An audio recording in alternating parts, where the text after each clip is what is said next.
Okay, folks, we're back after it again. We're in the Cranberry Wilderness Area of the Monongahela National Forest in West Virginia. We're getting ready to start on a multi-day adventure here, and we are going to be starting on the North South Trail there, and we're going to make a loop around, and expect to be out 2 or 3 days anyway. But anyway, let's go ahead and get started.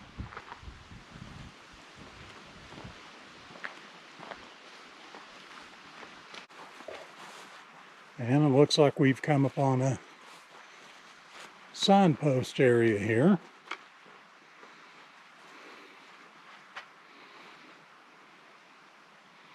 Are you prepared? Did you bring a map and compass?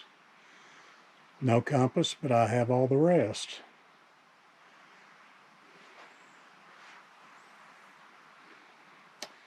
I don't know if you can see that or not, but someone's took a Sharpie and wrote over top of the sign. It says, "I always get to where I'm going by walking away from where I've been."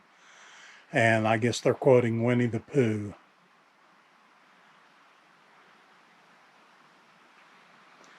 And it encourages us to leave no trace.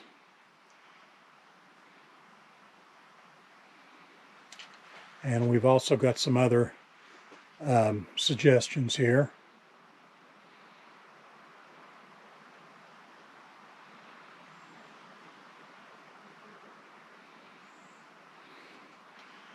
And we'll check these other notifications to see if we have anything that pertains to us.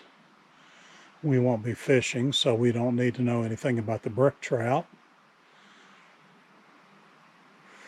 That is an old notification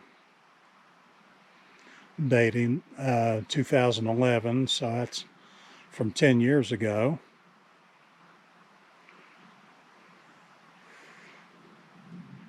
And cautioning us about the trail may not be easily visible in some areas, but we knew that going in.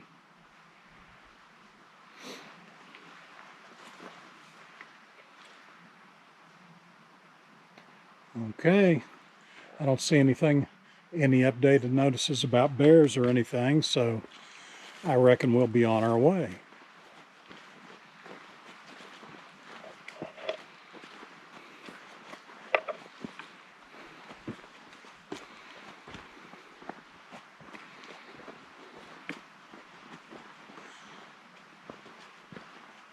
I don't know how well you can tell through the lens of the camera, but I'm halfway expecting old Treebeard to appear out of Fangorn Forest. That's what this feels like, something straight out of Lord of the Rings. This is definitely something else.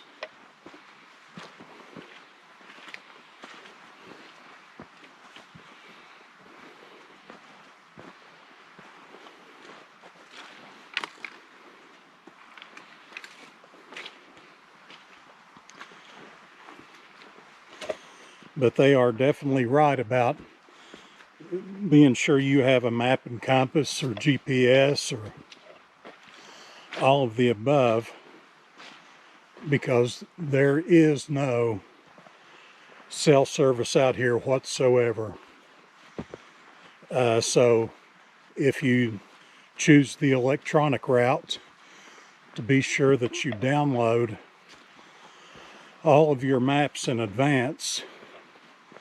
That way you won't be sorely disappointed when you get out here and you're trying to download something, because it's simply not going to happen.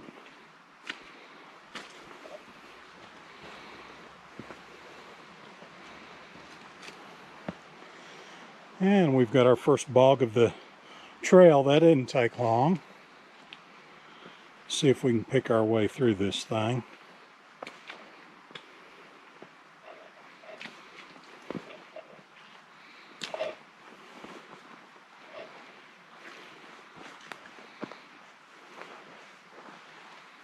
Muddy, muddy, muddy.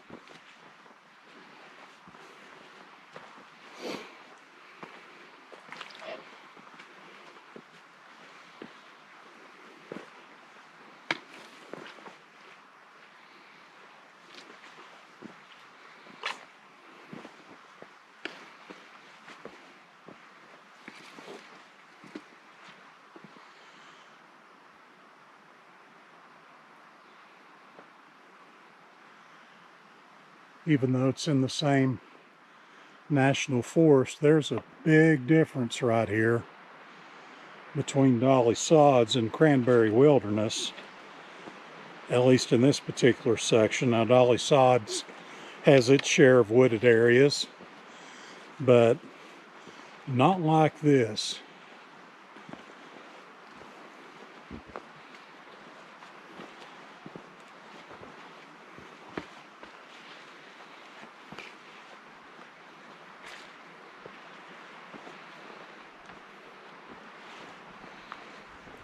And the weather is beautiful today, absolutely perfect.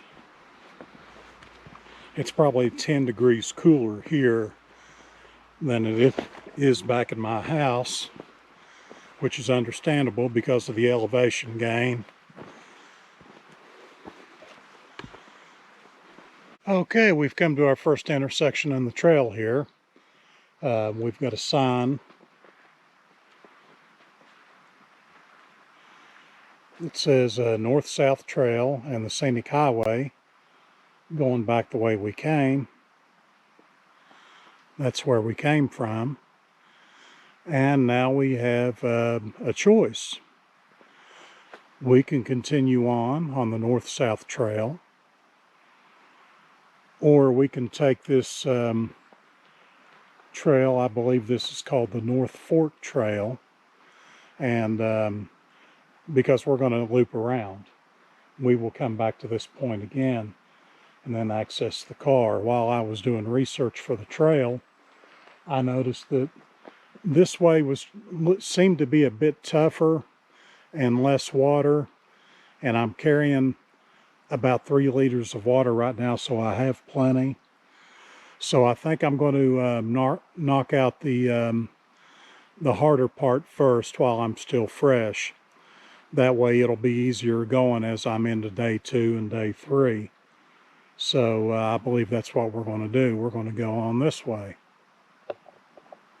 Okay, I thought I'd stop and take a minute in. We're only about a mile in on the trail, something like that, but this this vegetation is just so unique here. I'll kind of turn you around a little bit and let you look at that. I don't know how well you can see it. This GoPro doesn't have the best zoom on it, but there is moss and ferns. That's just about all that is in there. Throw in a little bit of rhododendron every now and again. But this is what I'm walking through. It's pretty thick through here. I've had to film less and concentrate more on the trail because it's similar to Dolly Sods. It's either really rocky or really boggy and muddy, but it is positively gorgeous in here. Nice little breeze going. It's about 4 o'clock in the afternoon, something like that on Monday. I'll probably hike for another couple hours or so, and we'll find a place to set up camp.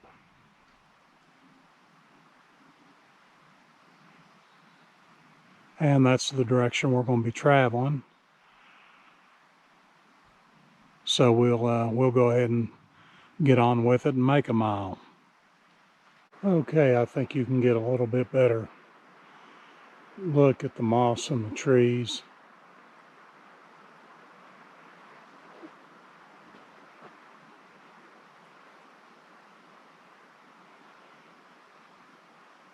It's pretty thick over here. You won't get much of a view.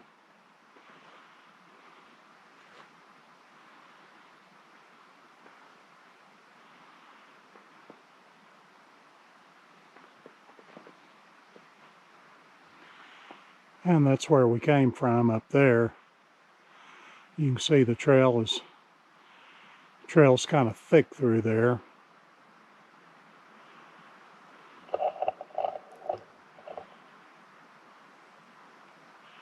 This is something else out here. And I haven't seen another soul. I saw one other vehicle there at the trailhead, but I haven't seen any people out here whatsoever.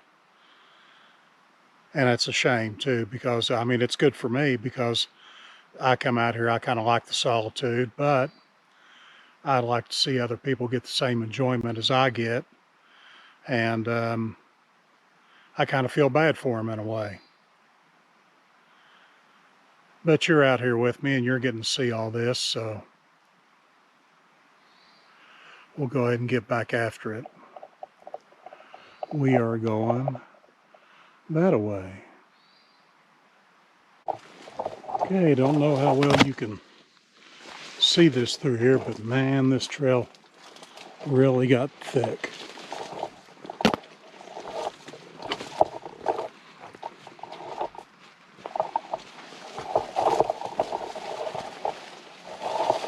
I'll try not to jostle you around any more than I have to, but the rhododendron is grabbing onto everything on me.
Okay, I think I'm going to turn you off now.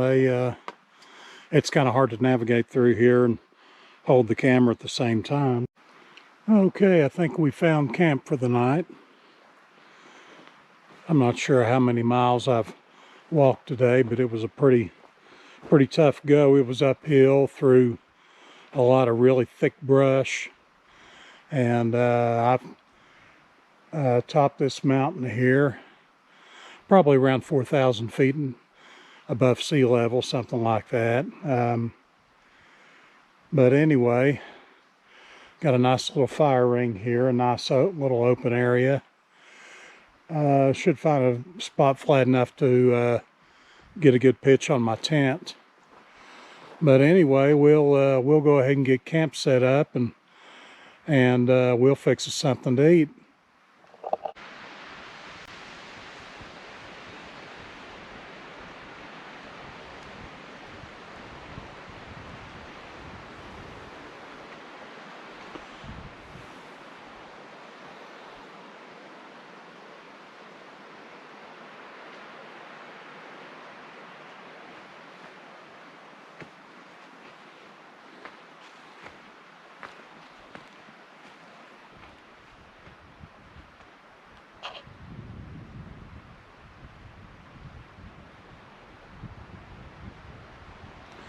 As you can see, we got a nice little breeze going here, but I just did find a spot level enough to pitch a tent on.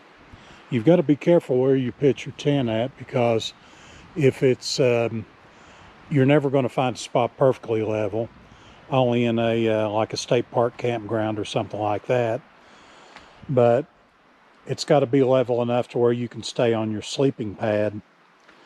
Otherwise, the tent will shift like it did on me and Dolly Sods last month, and you'll have to get up in the middle of the night and readjust your tent, and so on and so forth. But anyway, got my feet a little bit wet today. I've got them, took the insoles out and Got them aired out. Got my socks up here to dry. And I got my little camp shoes on here. They're a little more than a piece of rubber with a string that kind of holds it together in sandal form there. Well, good evening to you. I've got just poured the hot water into my evening meal here and started the rehydrating process, but what's on the menu tonight is Tuscan style grilled chicken Alfredo, and that's made by Alpine Air Foods. This is a new company for me. I don't think I've ever had any of their food before, but it looks really good. And it's good for, looks like 680 calories. It says 2 servings per container, but I'll eat the whole container. So it looks really good, but we got to wait for about 10 minutes for it to rehydrate. So I'll check back in with you here in a couple minutes, and we'll give her a taste test and see how it goes.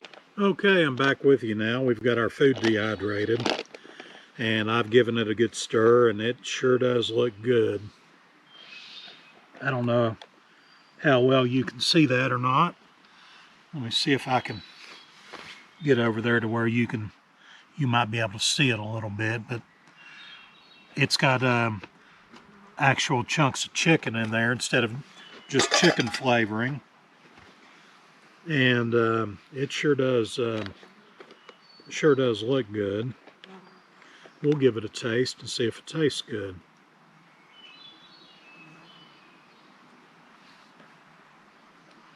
Yeah, it definitely tastes good too. I'd say it's probably as good as Mountain House. I don't know if it's quite as good as Packet Gourmet or Peak 2 Refuel, but it sure is good. I'm glad to have it, I can tell you that. Well, I'll go ahead and get this in me because I'm sure you don't want to sit here and watch me choke this food down. So we'll holler at you before I go to bed. Okay, folks, I wanted to got dinner wrapped up, and wanted to show you a little safety tip here. Something if you're out in bear country, you might want to bear this in mind, no pun intended.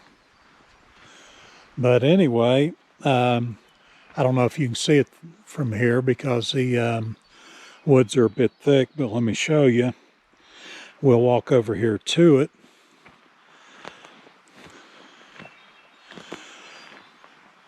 And I've got my bear bag hung up there. I don't know, you're probably starting to see it a little bit now.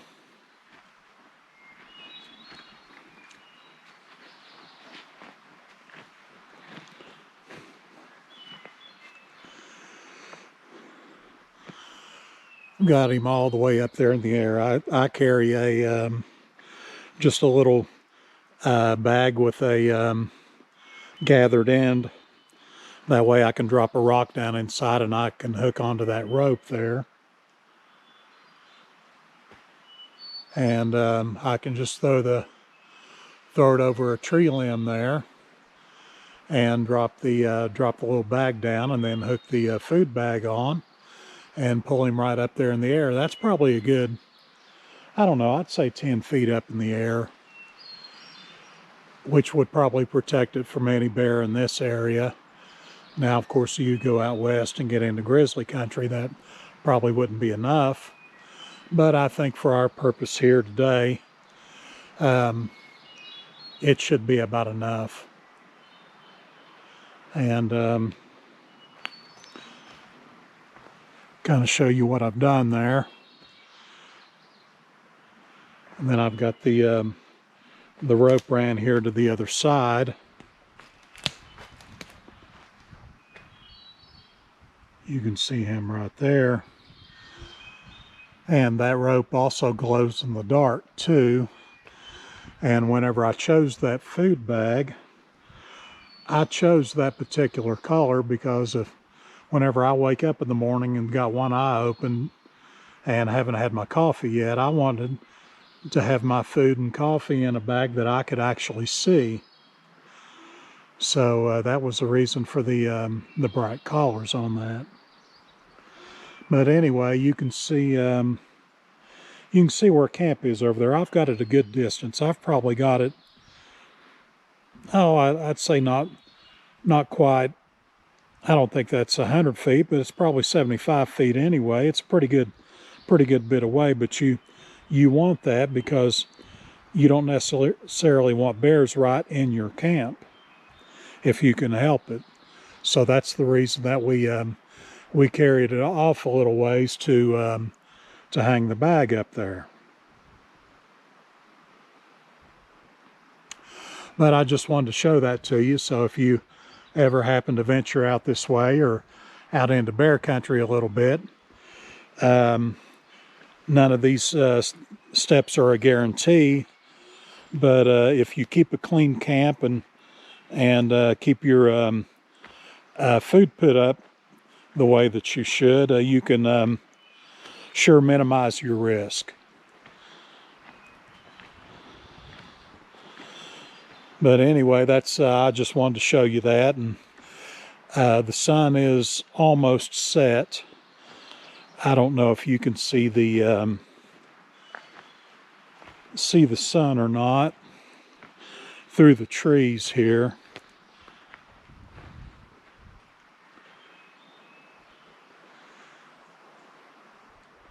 You probably just can make it out a little bit, but I can tell you that temperature is really starting to drop. I had a pretty good sweat going whenever I came into camp, but I'm not anymore. I'm starting to chill off a little bit.